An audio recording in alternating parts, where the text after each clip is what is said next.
আমরা যে কথাটি বলেছি যে বাংলাদেশের স্বাধীনতা বাংলাদেশের সবচেয়ে বড় অর্জন স্বাধীনতা, যে স্বাধীনতার জন্য ৩০ লক্ষ মানুষের জীবন গিয়েছে, যে স্বাধীনতার জন্য ২ লক্ষ মানুষের ইজ্জত গিয়েছে, যে স্বাধীনতার সংগ্রামে দেশের আপামর জনসাধারণ ঐক্যবদ্ধভাবে জীবন মাঝে রেখে স্বাধীনতার পক্ষে অবস্থান নিয়েছে।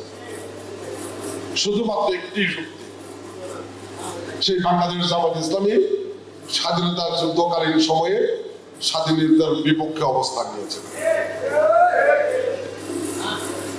সেই ৩০ লক্ষ মানুষের জীবনের বিনিময়ে অর্জিত স্বাধীন বাংলাদেশ বাংলাদেশের সংবিধানের ভিত্তিতে পরিচালিত হয়ে আসছে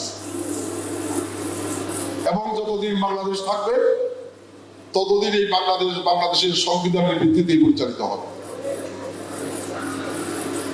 কথা পরিষ্কার, সংবিধান দেশের জন্য, সংবিধান দেশের মানুষের কল্যাণের জন্য।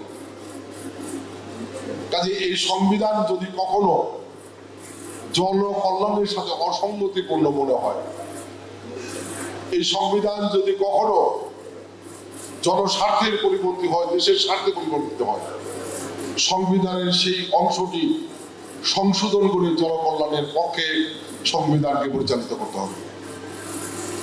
যাতে একটি স্বাধীন দেশের সংবিধানকে ফেলে দিয়ে জুলাইয়ের বিপ্লবের সেই জুলাই সনদ দিয়ে রাষ্ট্র পরিচালনা করবেন, এটি কখনোই হতে পারে না। আমরা আমাদের অবস্থা, আমাদের নেতা তারেক রহমান সহ বিএনপির পক্ষে বারবার এটি পরিষ্কার করা হয়েছে যে ২৪-এর বিপ্লবে আমরা যারা ঐক্যবদ্ধভাবে পথ চলেছি,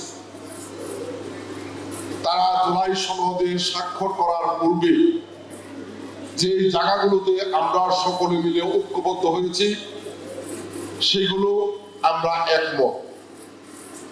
কিছু কিছু জায়গায় আমরা ঐক্যবদ্ধ হতে পারি নাই, এক এক রাজনৈতিক সংগঠনের এক এক রকমের অবস্থান ছিল।